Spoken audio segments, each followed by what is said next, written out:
And we're live. All right, guys, welcome back. Today, my car's not starting. This is always a good sign. Oh, I think that was it. I did ask you if it would start. There we go. All right, police radar's on. Let it warm up for a second. Do we want to turn on You the leave your coffee on the post there? Shit. GPS connected. Oh, that thing sounds good.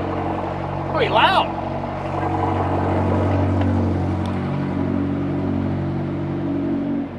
All right, hold that. This is why he brought me along right here. Oh, I just brought Bryson to help me out. So Bryson, backstory, is one of my best friends, probably my whole childhood. Best friends. We stayed friends since we were 12, 13. Little boys. And yeah, pretty much. Sound a little weird. But we stayed friends. He's a pilot, but not of this ship. I'm the real captain. Not yet. Yeah. And last time Bryson drove this, I had to take it in, so. Okay, that was not me. I think it was Bryson's fault. It was not my fault. No, I'm just kidding. No. The rattle's still there. Oh, golly. Isaiah's calling. Go ahead, press the green button there on the, no. Push it on the, right there you go. Hey, can you hear me? Hey, John. I'm running a little bit behind. My buddy Bryson was a little bit late, and I had to set up the camera, but I'm on my way. Okay, just let me know when you're a little farther. Just let me know what time. I will literally get there in 25 minutes. Oh, sick. Like I'm in the car driving, so it'll be 25 minutes. Okay, cool. And then last thing. Oh wait, you're on the vlog. This is live, so. You are being recorded. Can you cut this out? Yeah, press the red button. And we're live. And we're back. Take two. Hopefully you guys enjoyed that. I guess I'll have to cut that out. But yeah, so today, I didn't post yesterday. I just had too much time, or too little time. I was focused on coaching and, oh dang it, these cops are here. I don't know if I'm gonna make this a legal left turn. Should I do it anyways? No. Not worth it? Don't do it, John. I'm not gonna do it. It's a legal left turn. Illegal or illegal? You can. I think it is legal. It is completely legal. Look, I made a right and then I made a left. There's no signs that say you can't. There is a sign literally right there that says I can't make a left turn. That one says don't stop on the tracks. We're fine.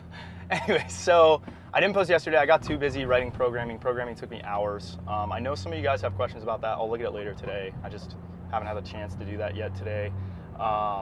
We are going to 24-hour. We are going to lift with, it should be RJ, Cole, me, Bryson, my friend Bryson. He's probably gonna do his own thing. Are you doing upper? No, it's actually a leg day for me. Oh, nice. So you can lift with us.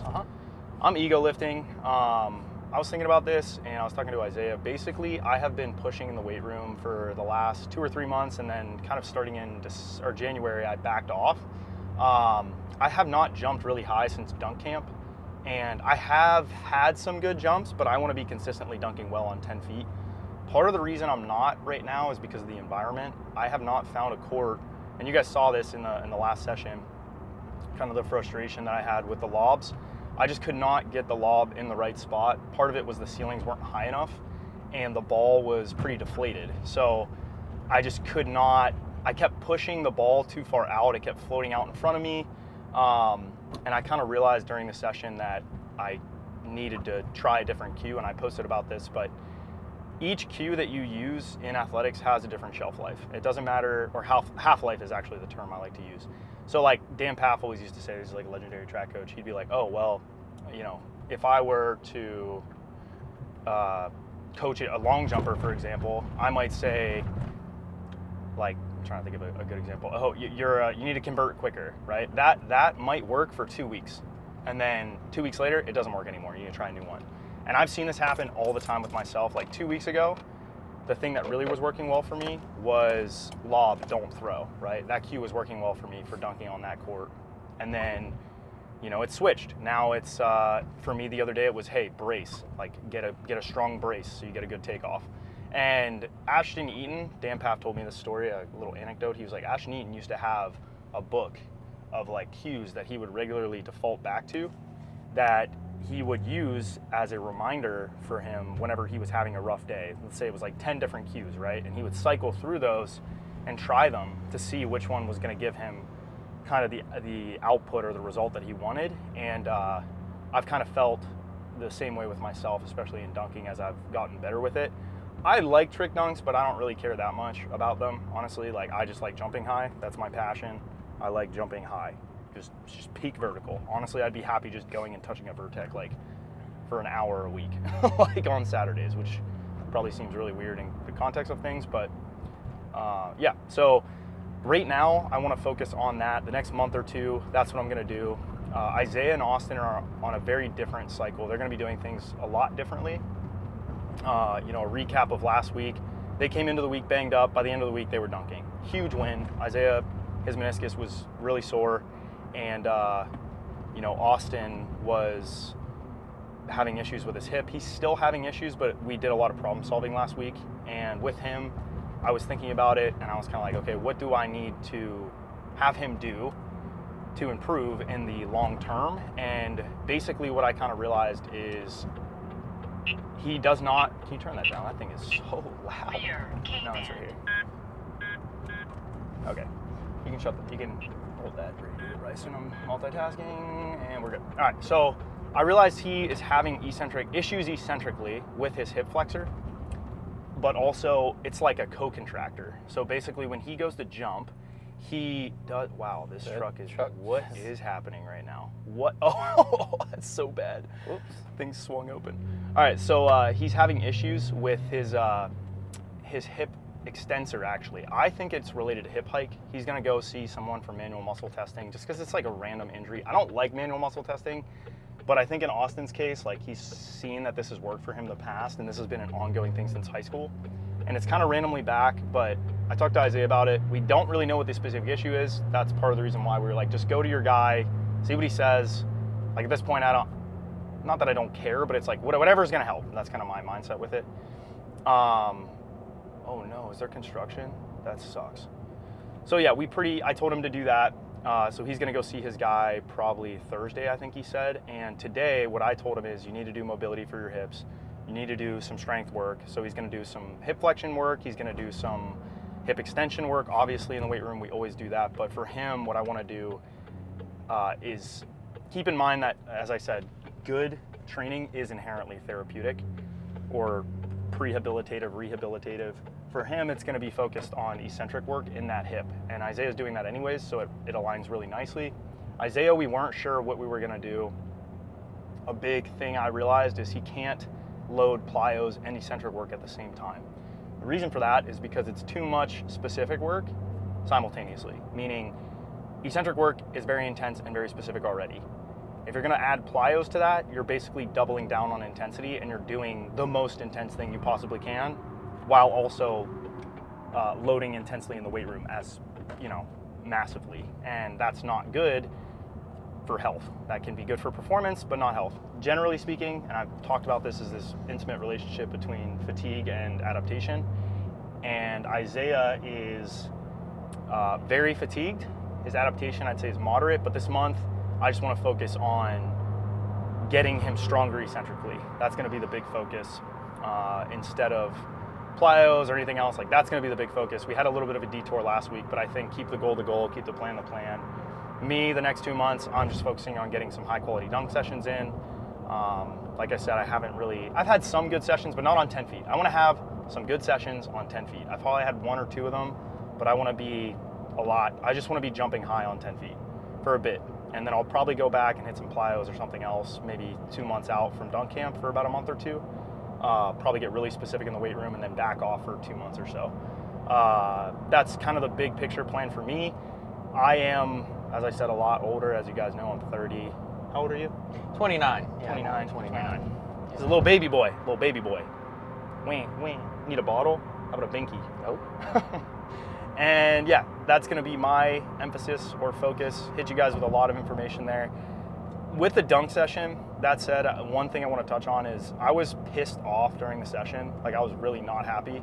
But I went back and watched the intro to that video, and I basically realized, like, it was actually a massive win for me because I didn't get hurt. And that was the whole basis of why, like, that was the whole focus of the session, was going to the session, don't pull my adductor. I didn't pull my adductor, came out of the session healthy. My knees felt good. Everything felt good. So honestly, really happy with how things kind of ended up last week based on how the week started. This week, I expect it to be a lot better. I'll probably load today in the weight room. Like I said, it'll be some ego lifting, but I want to generate some acute fatigue that I want to see dissipate later in the week. A lot of people know about this cycle, but I call it the John Evans special because it's like a cheat code for getting better at one foot, because you can load a little bit, but then you back off later in the week. The only downside is you get fat. So it's got to kind of watch that because your volume is so low. Let's see, anything else? Oh, one other thing, Bryson, you can add to this. I have a lot to add, but go ahead. Okay, but I'm only going to add what I want to ask you. I have a lot of stuff. You've known me for how long? Probably, I don't know, 20 years? 20 years? No, 18. 18 years, all right. What is the one thing consistently you would say when it comes to this specific focus of mine? How obsessive would you say I've been since I was 12 years old? On a scale from 1 to 10, 10 being obsessive, I would put John So Evans, on a scale of 1 to clinically neurotic. Yeah, I would put John at 11 or 12. He's still like, we don't have him institutionalized yet, but he's I'm on my way. He's on his way. I'm gonna be in a rocking chair, just like dang, dang, dang, dang, dang, dang, dang, dang. Pretty much. But that is confirmed. He's been doing this since we were in, starting in middle school, but in high school for sure. When we'd be like working places, John, like at church camp, John's out in the field just like sprinting, jumping up and down hills, like finding random things, boxes to jump on, logs, stumps, whatever. And so lots of running around. What is your okay, here's another question for the people, because you're relatively unbiased, right? Yeah. How long would you say I've wanted to be the best at this specific thing that I'm doing now? I think you determined that you probably wanted it from an early age, let's say But high school. what concretely would you be like, yeah, from this point onward, I was like, this kid, this is all he wants to do? I think college, late in your undergrad, early masters, you were like, okay, yeah, I could see myself, because you figured out what the market was, and then you figured out where like where as the a need job, was. you're Yeah, saying. like as a job. Like you saw Right. what you could do and where you could go into, and then you also saw what's available, and then what you were passionate about, and then you started heading that direction with your education and your experience with different coaches and athletes. I think my safety like backup plan was nutrition or PT, just because like I was pretty good. You'd say I was a pretty good student in high school? Yeah, he was all right. I was all right. Be honest, bro. I was kind of nice. With it. Textbook John, I was good. But yeah, I definitely have been obsessed with this for a long time. And then if you were to rate the complexity of my training in high school, what would you say it was? Even in high school? Compared to now? Oh, no. Just compared to like 99% of the population. Oh, compared to most high schoolers? Yeah, you were on a next level. I was upper tier. But I was next also, level. I would argue that I didn't have any fun? No. Well, maybe. I don't know. That's your personal take. But I would say that most high schoolers don't understand or didn't understand the level of like Expertise. Yeah, the muscles and the groups and the body and the anatomy that goes and all that that goes into training. Most high schoolers don't understand that. They just understand, okay, if I run more, my times go down. If I jump more, my height goes up. If I bench more, weights go up. But that's about it. Yeah. So I would say you had a far more in-depth knowledge of it, which allowed you to be more passionate about it, and it just kept It's like a positive feedback loop. Yep. Here's another question. Let's see how I can word this. When is your earliest memory of me training for my vertical? How old was I? 7th or 8th grade track. 7th or 8th grade track? That's crazy. Do you remember when I jumped 5'10"? I do remember that. Was it lit? It was a big deal for a lot of little kids. I think we only weighed 115 pounds, maybe soaking wet. No, I was 120 at least. Yeah, John matured. I was a man-child. Bill and John were like, they were a lot more mature than the rest of us. So What is the first earliest memory of me dunking that you have? Have you really even seen me dunk? Well, I've seen you dunk quite a few times. I remember middle school basketball games. That was always the goal. watching you play middle school basketball. Was to see me dunk. Yeah. It was like, can John do it? Like, is he going to be able to do it? And then is he going to be able to shoot the ball? That was a whole. That was a certain no. Yeah, not happening there. But to see if like John could get the rim, because you were so much taller than everyone at the time. I was like 5'10", right? Yeah, and you 8th grade. only I grew another 1 inch. another inch since. Yeah, I was probably 125, 130, about 5'10" in 8th grade. All right. So here's my question / training thing. Get on it. So we're gonna translate human performance into aviation performance. All right. In that, I like this question. This will be a fun question. I've been in the simulator all week now. Yes. Brain scrambled. But what we do in aviation, right, is obviously a pre-brief and your goal for an approach, meaning you're coming in an airport, you're trying to land. And he's landing a plane. There's weather, low clouds, right. you can't see, right? So you're flying on instruments. You got 20 seconds. Okay. We have what we call gates, right? So 1,000 feet, 500 feet, 300 feet, and you have checkpoints for as far as speeds, altitudes, and everything needs to be completely configured. Landing gear down, flaps out, speed brakes, all that good stuff. What do you do in your approach on a dunk to hit certain gates? What do you do to set up to make sure, okay, my plant on the initial takeoff is this, my third step has this much force or impact down, whatever it may be. How does that, I'm flying an approach, you're starting your approach to dunk. So you're approaching to land, I'm approaching to take off? Like you have certain checkpoints, you said? Yeah. How long is your approach? Several miles out, but. So like several minutes? Yeah, could be. All right, so mine's several seconds. Time. Mine's several seconds, but I would say... Well, I'm also doing 200 miles an hour. Yeah, that's true. I can do 200 miles an hour, want to see? No. Anyway, so I would say the big focus that I have last session was focusing on my breathing and bracing so that I could apply peak force to the ground. But it's mostly like, because it happens so fast, you actually map the takeoff before you jump.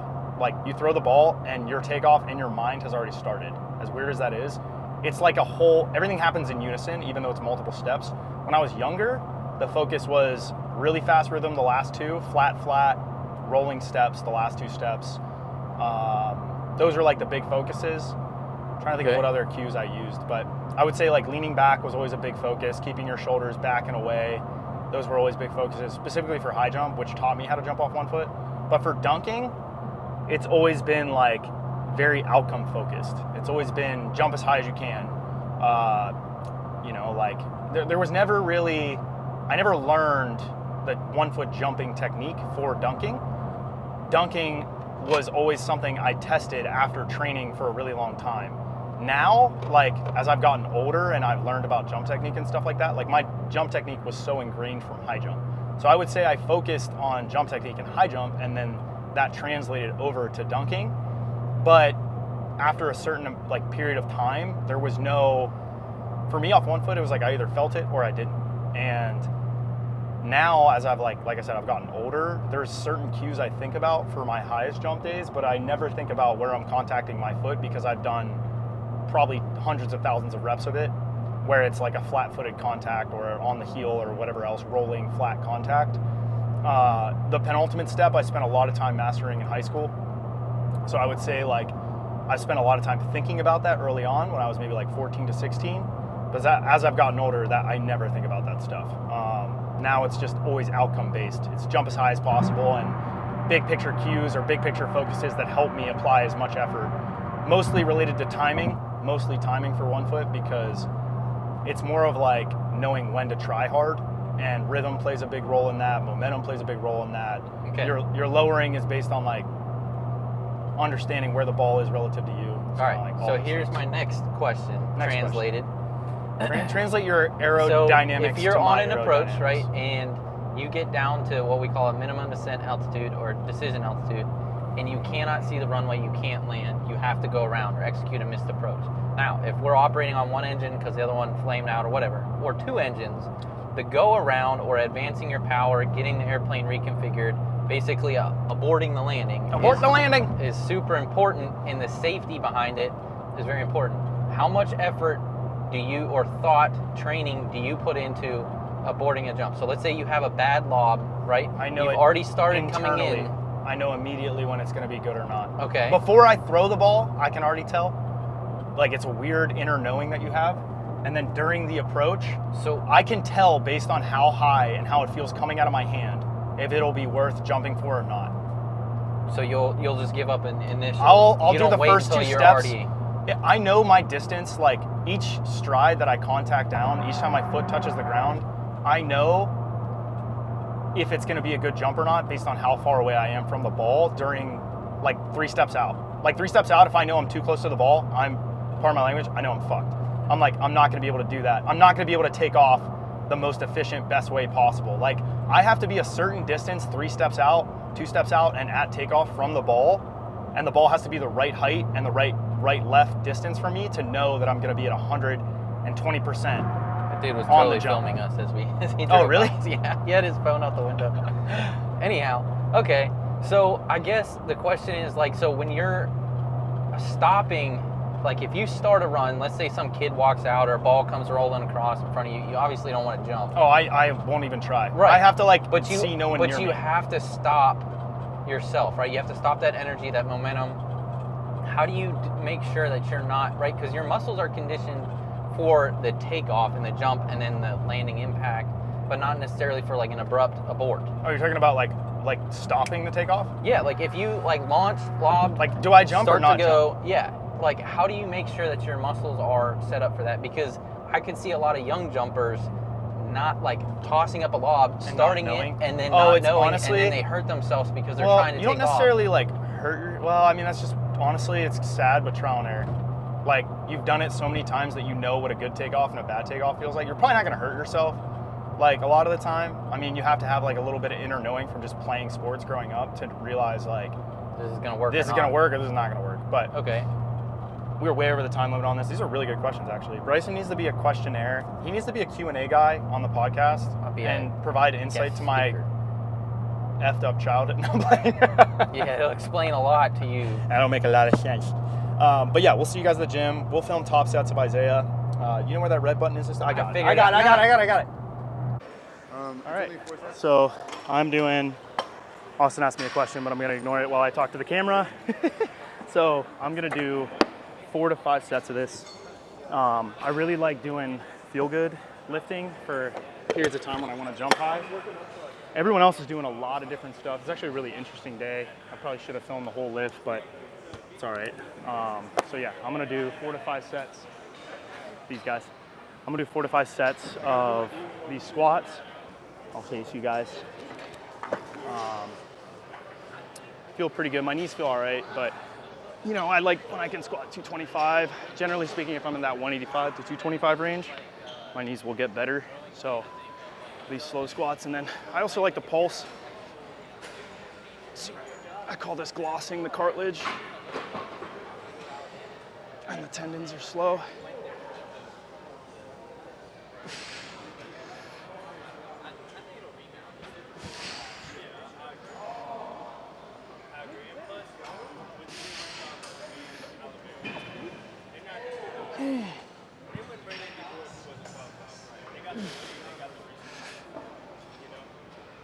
Oh, it feels so good. It just feels like everything's warming up in my knee. Probably do something similar on Wednesday and not load. You guys will see what Austin's doing here. It's kind of interesting about the hip. Whew. All right, so John has pulled the circuit out of his caboose. What we're doing is strengthening all parts of my hip so I can actually jump. And yeah, isn't that crazy? I look like a traffic cone. Like, "Woo." All right, so the first one's gonna be. Why are you doing that? That's ridiculous. All right, so are we? My finger slipped off. You ready? No, I'm about to do the hip. So basically, John's gonna explain why you're doing this, why I'm panting heavily. Do not watch with parents nearby. I'll mic up while he does this. So basically, we're training. We'll do 4 or 5 reps. Yeah. Good. 3, 2, 1. So he's resisting me down, pushing into my hands. The goal is almost to hold the pose while I push down. So it's like a failed isometric. The down phase should be harder. So Austin isn't pushing hard enough on the down phase. Huh? Go ahead. And we're just training all this. I don't think it's adductor as much, but Don't really know. Come on, fight me. There you go. Push, push, push. Fight, fight, fight. Push, push, push. Last one. Fight, fight, fight. Cool. How'd that feel? How'd that feel? Awful. All right, lay down on the side. So now we're gonna do something for the side here for his hip. We're gonna do abduction. Bend your knees a little more. Fight me all the way until your knees touch, okay? We'll do 4 to 5 reps. Push up, hold that position. Nice, that's really good. All right, push up. Push, push, push, push. Damn, why are you so strong? Let me come down a little more, that's really impressive. All right, 2 more, ready? Push, push, push. Push, come on, push up. There you go, last one. Push, push, push. Oh, damn, that's really strong when you try. Roll over. I am trying, I think, just wake me up. All right, roll over. Let's go straight leg for this because that was too hard. So go as high as you can. All right, ready? 3, 2, 1. Oh, come on, push up. Push as hard as you can. Push up. Come on, fight it. There you go. Wait until, fight me until I'm all the way. Push up. Oh, that was pathetic. Dude, my hip, like my... Is that what hurts? No. Is that the sensation you get? Yeah, that's the weak. Is that the left hip? That's my right. Do it on this one, let me see. Roll over on this one, straight leg. Cole, watch yourself, bro. You're directly in front of the camera flipping plates.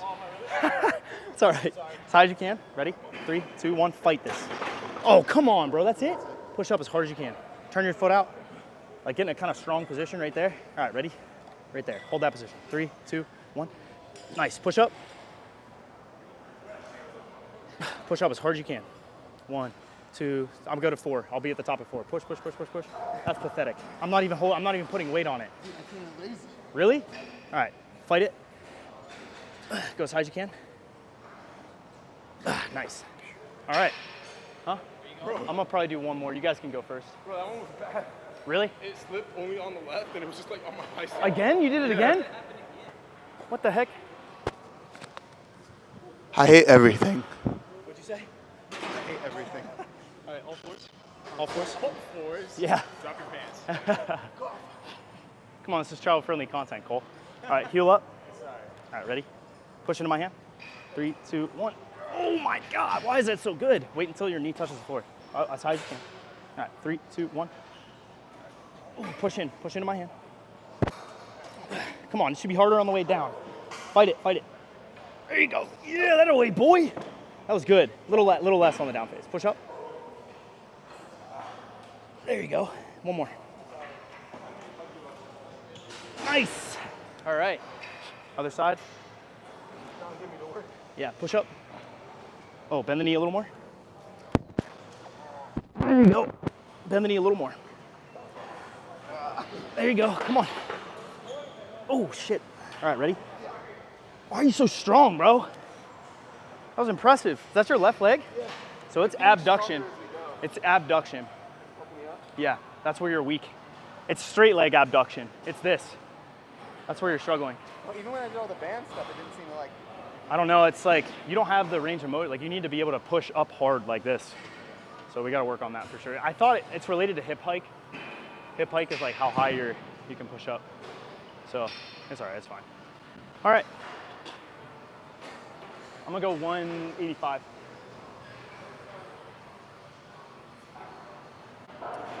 Let's go standing captures. Probably seated for sure. For sure. Yeah, for sure. I'm ready whenever. I have to do a. How many? Are you done with your sets? Yeah, I just looked up. Okay. All right, last set. I'm gonna do, I don't know, 6 to 8 of these, slow, probably pulsing. Cole's knees are rough, so he went really slow. And mine feel rusty, but they're warming up.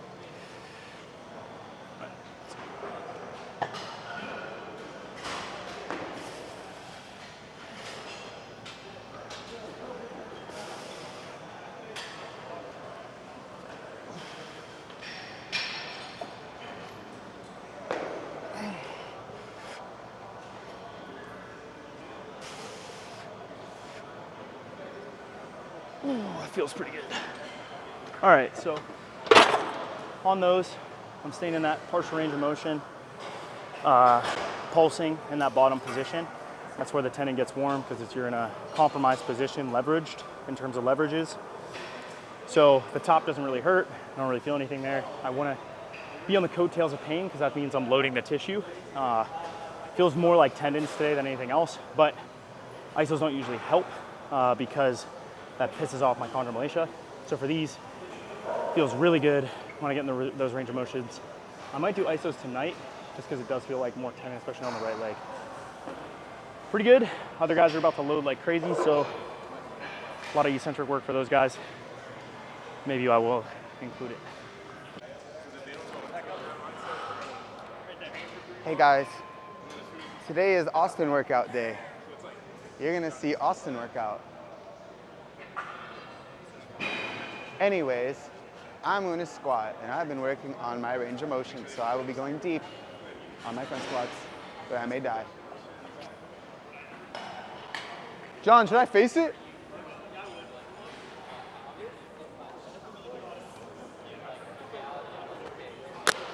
Oh! John, where do I put this? The front squat.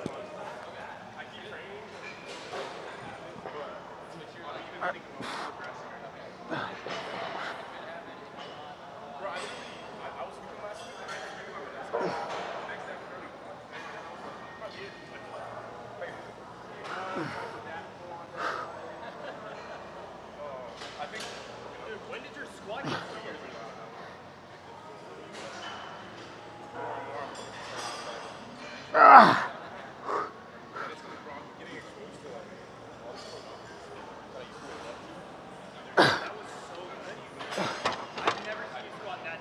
I've been doing this thing against the wall, the ankle. Top 3 stretches you should do to dunk on Isaiah's video. That was so good. Good? Yeah, the video looked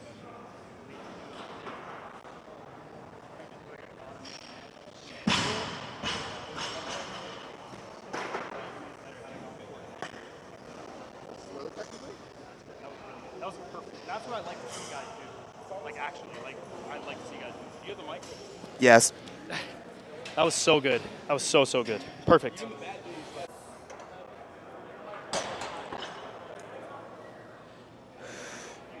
All right.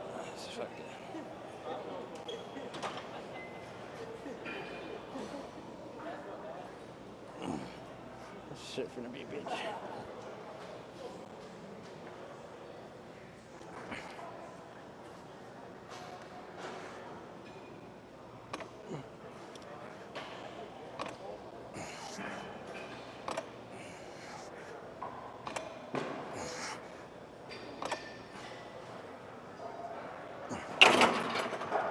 That shit was easy as a motherfucker. That bitch was easy as a motherfucker, yeah. I appreciate y'all, Good work, man. I need to go ahead. Okay, cool. Just make sure it looks beautiful. And click on me whenever I'm over there. All right. I thought Cole had to get this mic. Yeah, it's recording. Is it red around the border? Yeah. All right. I'm gonna do 315. I'll try for 5. Shit's gonna be hard. But if Cole can do it, I can do it. Are we clipped up? I'm gonna get a clip. So I like RDLs a lot. I told you guys this before. I've been having issues with my like upper back, but I think this will be all right. All right.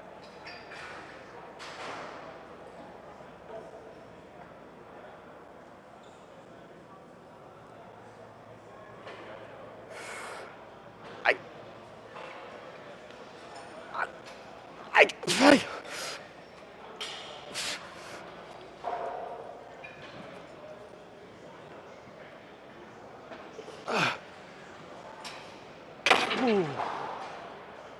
That was a lot of weight. That was a lot of weight. I feel good though. Cole inspired me to do heavy weight. Ah. Woo. I feel like I could go up, honestly. I feel like I could go up, but maybe. 365. I think I could do 335 for 3. I could do 335 for 3. Stroke that. Stroke that thing, cuzzo. 455. Your phone? With who? Tag THP. Okay. My phone or yours? It doesn't matter. I'll do mine at your Okay. When you're done, Cole. When you're done, just push the red button over there. All right. Thank you.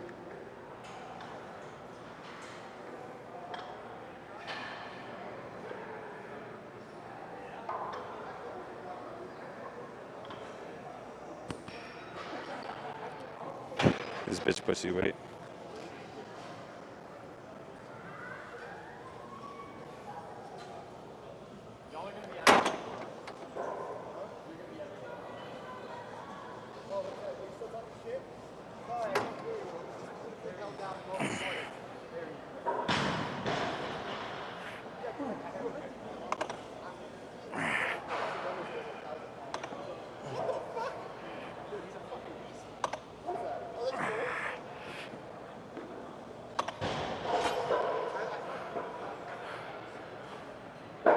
I can't even like conventional deadlift that.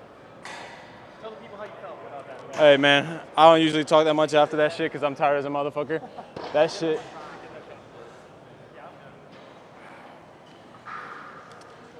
Hey bro, that's the most I've ever done in RDL, 455 for like 3, maybe, depending on where you count.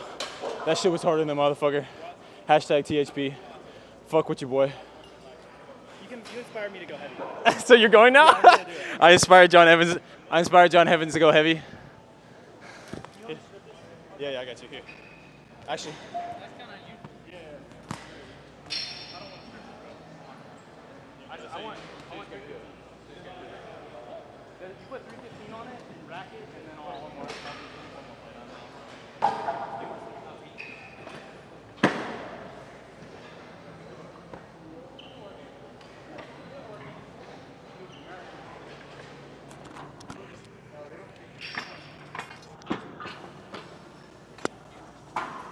I'm gonna try 335 Cole. Can you turn that on? Is it on? Recording? So I'm actually hella nervous for this. I'm gonna go 335. I've never done 335 for multiple reps, but my shoulder feels way better. It's almost like dunking helped. Oh my bad, you're good. It's almost like dunking helped, but I saw Cole do 455 and I was like, yeah, I'm not Cole, but if my upper back can hold this weight, I think I'm gonna be all right. I'm gonna shoot for 5. When I start to get like an adrenaline rush, that's how I know I'm ready. I definitely got a little bit of that. I'm gonna move the camera so you guys get a better shot here and see if I can get a good angle over here with the people. We will see how we do. It's a juicy shot. All right. All right. Shoot for 5 here.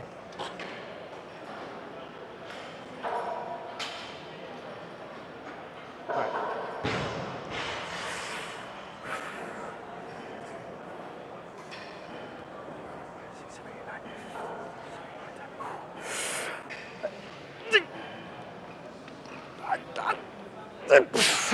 Lightheaded.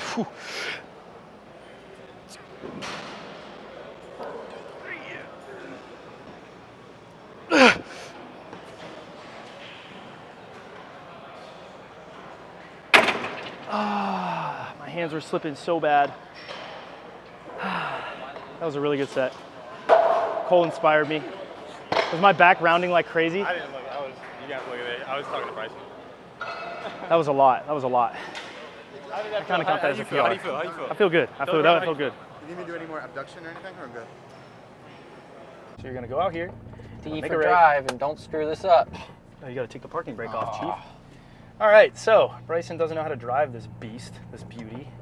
Like I said, the 30th video, I'll tell you what the car is, but until then, The 30th video, you'll tell us what the car I'll is? tell you what the car is. in You the have not 30th video. announced what I it have not is? announced it. Some people have been close.